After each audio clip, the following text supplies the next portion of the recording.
South Lake Union crosswalk back in January. It is just one of the new details and documents just obtained by KIRO 7. Now prosecutors are considering charges against that officer. His name is Kevin Dave, and the documents show his excessive speed heading to a 911 call was the cause of his deadly collision with Janavi Kandula. And now investigators say her body was thrown 138 feet. Now we know the officer only chirped his siren as he approached the intersections. He didn't have it on constantly, and investigators say Kandula had no time to react.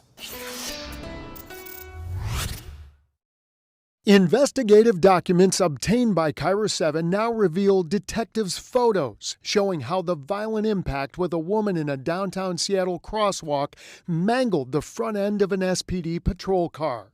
It was about 9 p.m. on January the 23rd, and Officer Kevin Dave, a 3-year vet of the SPD and a certified EMT, hit the gas heading toward the report of a cocaine overdose a few blocks away.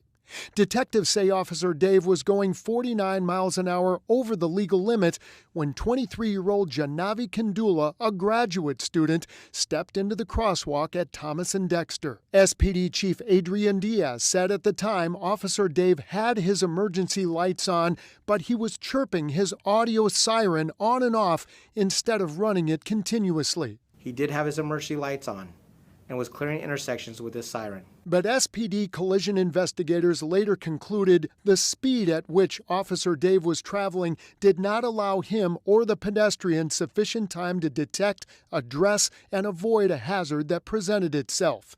Kandula landed 138 feet away from the impact. Detectives say the AirPods she was likely wearing may have prevented her from hearing the chirping sirens.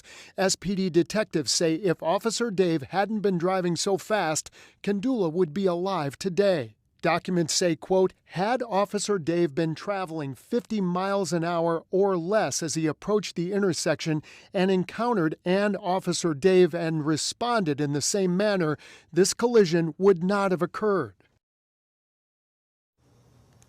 Now, King County prosecutors have that same document that we just showed you to decide on any potential charges. I talked to the prosecutor's office. They expect that to be decided sometime in July. We'll keep you posted.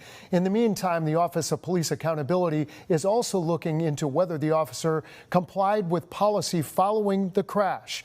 A GoFundMe for Kandula has raised more than $160,000 so far.